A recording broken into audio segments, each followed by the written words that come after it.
السلام علیکم دوستوں آج میں جو کہانی سنانے جا رہا ہوں یہ کہانی میں پچھلے کچھ دنوں سے بنانا چاہ رہا تھا، کیونکہ پاکستان کے حالات بہت خراب ہے، جہاں پہ حکومت اور ٹی ایل پی کے نمائندوں کے درمیان جھڑپ شڑپ ہے، جس میں جو ہے نا کافی تقریباً وہ ٹی ایل پی کے نوجوان شہید ہو گئے ہیں۔ اللہ ان کو جنت الفردوس میں اعلیٰ مقام نصیب فرمائے۔ لیکن میں یہ ہرگز کسی کے ساتھ نہیں لینا ہوں کہ کمنٹ میں آپ لوگ پھر مجھے گندی یعنی باتیں کرو، یا کوئی مجھے اس طرح کے جو ہے نا بات کرو جو تضاد میں ہو۔ میں کسی نہ حکومت کے ساتھ ہوں نہ ٹی ایل پی والوں کے ساتھ ہوں، اللہ کو پتہ ہے کہ کون حق پہ کون جو ہے نا ناحق ہے۔ لیکن اس کے متشابہ میں آپ کو ایک کہانی سنانے جا رہا ہوں۔ یہ کہانی ابھی سے نہیں ہو رہی ہے، یہ تقریباً نبی کریم صلی اللہ علیہ وسلم کے دور سے اور اس سے بھی آگے پہلے کی ہوتی رہی ہے۔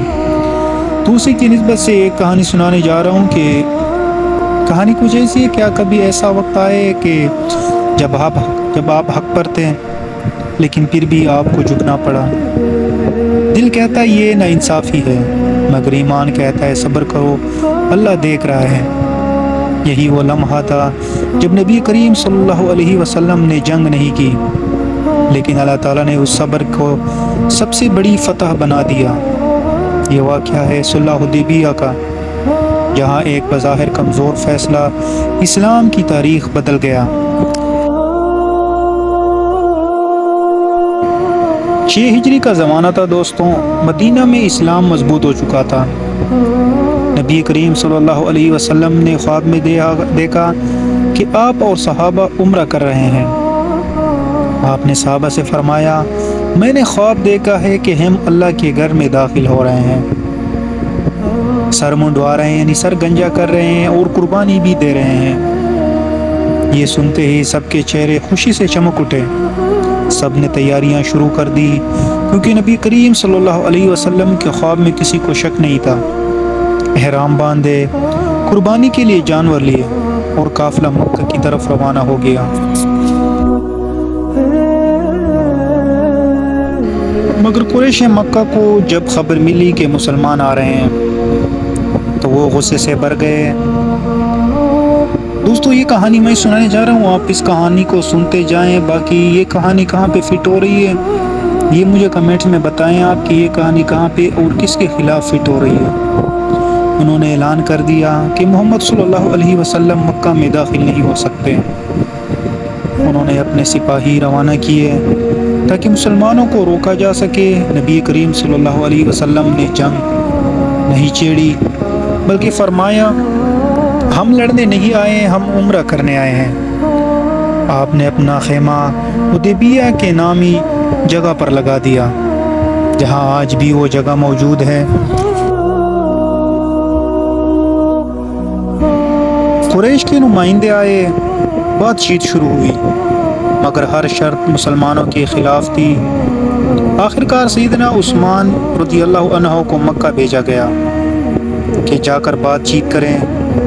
کچھ دیر بعد یہ خبر پھیلی کہ عثمان رضی اللہ عنہ کو قتل کر دیا گیا ہے۔ یہ سن کر صحابہ کے اندر آگ لگ گئی، سب نے نبی کے ہاتھ پر بیعت رضوان کی کہ اگر ضرورت پڑی تو ہم لڑیں گے۔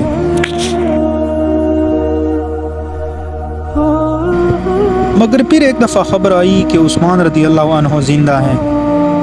قریش کے نمائندے سہیل بن عمرو آئے اور کہا کہ ہم امن چاہتے ہیں، مگر ہماری شرائط ہوں گی۔ دوستو ذرا شرائط بھی سنیں۔ وہ شرائط کچھ اس طرح تھے کہ اس سال تم عمرہ نہیں کرو گے، اگلے سال آ سکتے ہو۔ اگر مکہ کا کوئی شخص مدینہ آ جائے تو واپس کرنا ہوگا، لیکن اگر مدینہ کا کوئی مکہ جائے تو واپس نہیں آئے گا۔ یہ سنتے ہی صحابہ کے دل ٹوٹ گئے۔ حضرت عمر رو پڑے اور عرض کیا، یا رسول اللہ، کیا ہم حق پر نہیں ہیں؟ آپ نے فرمایا، ہاں ہم حق پر ہیں۔ عمر نے کہا، پھر ہم ذلت کیوں قبول کر رہے ہیں؟ آپ نے فرمایا، میں اللہ کا رسول ہوں اور مجھے ضائع کرنا اچھا نہیں لگتا۔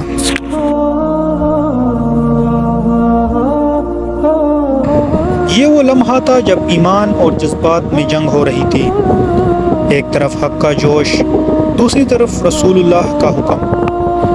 نبی نبی نے قربانی کا حکم دیا مگر کوئی نہیں ہلا، کیونکہ سب کا دل دکھ سے بھر گیا تھا۔ نبی صلی اللہ علیہ وسلم خود خیمے سے نکلے، جانور ذبح کیے اور سر منڈوایا۔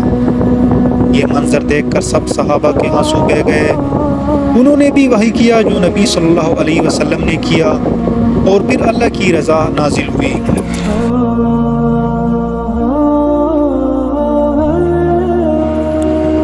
واپس مدینہ آتی ہی یہ آیات نازل ہو گئی، یعنی بے شک ہم نے تمہیں ایک واضح فتح عطا کی ہے۔ سب حیران رہ گئے کہ یہ کون سی فتح ہے، ہم تو مکہ گئے بھی نہیں۔ لیکن اگلے 2 سال میں ایسا انقلاب آیا کہ لوگ جوک در جوک اسلام میں داخل ہونے لگے۔ اسلام کا پیغام امن کے ذریعے پھیلا، نہ کہ تلوار کے ذریعے۔ یہ واقعہ آج بھی مسلمانوں کے لیے آئینہ ہے۔ آج بھی جب دین کے نام پر جذبات بھڑکتے ہیں، جب حکومت اور دینی گروہ آمنے سامنے آ جاتے ہیں، تو ہمیں یاد رکھنا چاہیے نبی نے بھی امن کو ترجیح دی۔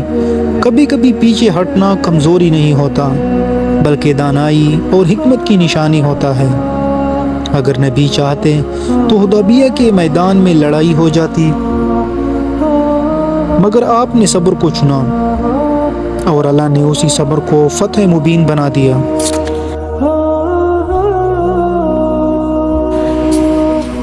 اسلام صرف نعرے کا نام نہیں، یہ حکمت، عدل اور صبر کا دین ہے۔